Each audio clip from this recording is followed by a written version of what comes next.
SeaEagles.com with Central Methodist head softball coach Pat Reardon, senior shortstop Lindie Adair, and senior catcher Michele Rupard following the Eagles doubleheader sweep of Evangel on Saturday afternoon at Cox Softball Complex. Coach, we'll start with you. With 2 wins today, Central Methodist picks up its 18th straight win in league play, 14th straight win overall this season, and 13th straight win against Evangel. After 2 wins today, what is going through your mind? I think the first thing is that I'm glad that I have you to keep track of all those numbers, because really the thing we're concentrating on is the 2 wins today. Couldn't tell you what we've done in the past against them. I just know that this year is a new year, and I knew they were going to come out. They haven't played a whole lot of games. I mean, usually we kind of got shifted on the weather, and they lost 5 tournaments, so they lost about 15 games as far as weather. And you can kind of tell they're still kind of raw, some of the things. They have great players. They've got great speed.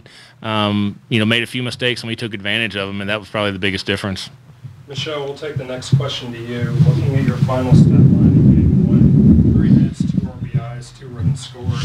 What did you have going for you offensively that made you feel so confident? I think it's really easy to relax when you have everybody on the team hitting. It's nice so you don't have to put so much pressure on one person or yourself, so it's just nice and easy to go up there and just do what you can. Looking at Game 1, Hannah Blackman has a 2-run homer to center field in the 3rd inning. Lauren Geringer follows up in the 5th with a 2-run shot to center. With those players providing such an offensive barrage, can you just speak about what they were able to do at the plate for your team today? I think every single person in our lineup has power. I mean, I think everybody has a home run or 2. It's nice, like I said earlier, to just not have to rely on one person or so. Like, they're both seeing the ball well, they're both hitting the ball well right now, but I think everybody on our team can do the exact same thing, and we all just have that faith in each other, so it's easy to just go up there and relax at the plate. Haley Kennison goes the distance in the first game. You're behind the plate calling pitches for her. What did y'all have well going today in your chemistry? Her rise ball is working. It's kind of different because sometimes it'll trick you and do different things, so you never really know as a batter which it's going to do. Sometimes it's really effective, and a lot of girls missed it today, so that worked for us. And then her curveball also is working well, so just nice and easy when you have more than one pitch you can go to. Lindie, we'll talk to you about Game 2, starting off with recapping that. Central Methodist was facing a pitcher that was throwing some off-speed, but you were able to get a hold of a changeup in midway through the game and take it out to left for a 2-run homer.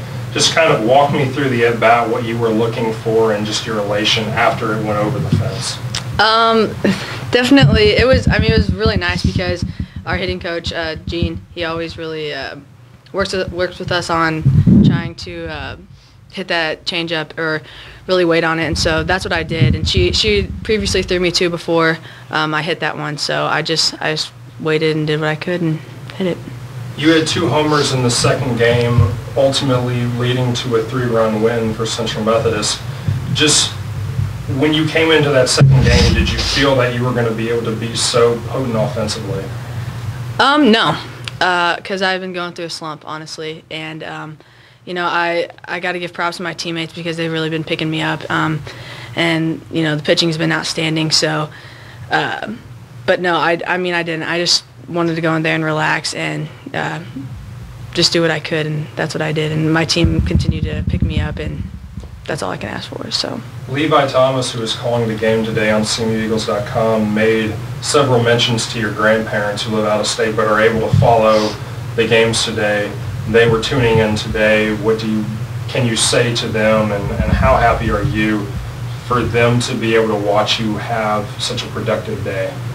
Oh, it's great. It's great that even being far away that they can still tune in, and I got to give props to you guys for allowing that to happen. But it's great to have the support, but it's great to have the support from all the other parents too. And I know that they all continue to support us, and we definitely have a great fan system. So it's very nice. Michele, we'll take the next question to you regarding Game 2. You're behind the plate pitching for Jossie Glaze for 8-0. Y'all build up a big lead for her, but then Evangel able to be productive some at the plate. Aaron Inke comes into the game.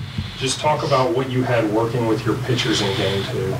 Jossie pitched a great game. Sometimes ball's going to fall where you don't have players. I mean, there's only 9 players on the field. It's a pretty big field to cover, so I mean, they didn't really hit her hard or anything like that. They just put the ball in the spots. Then Erin came in and did a great job in the 7th inning. They couldn't touch her. She did wonderful. I couldn't ask anything else from her. Pat, we'll take the final set of questions for you. When you look at the 2 wins today, you entered today leading Evangel coach Jerry Bro by 1 game to be the all-time wins leader in the history of this league. You now are up on him by 3, not much of a margin, but having come into the league around the same time, how important was it for you today to kind of extend that in such a pivotal part of the season? Not important at all. You know, it's not about how many wins I have, how many wins he has. I mean, he's a good coach. He's been doing it a long time. You know, he's built a good program there. I mean, I think they, you know, if anything, from in the early 2000s, you know, they were the program to look up to. You know, they won back-to-back, you know, a lot of conference championships in those times.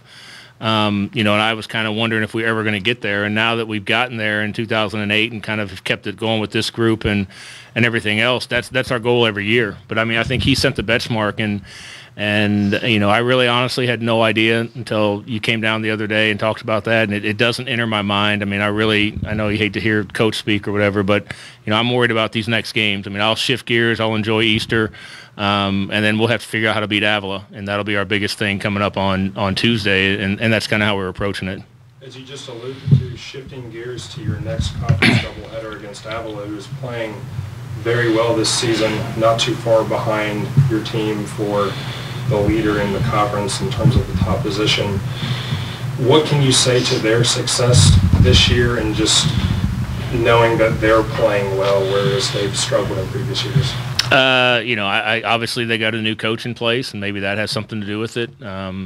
You know, I don't think they make a lot of mistakes. That's the biggest thing that I've heard from other coaches is they're gonna scrap till the very end. They're gonna play all 7 innings, and they're not gonna make mistakes. You're gonna have to earn whatever you get. So, you know, we know that going in. That's our goal anyways, is to try to beat the teams.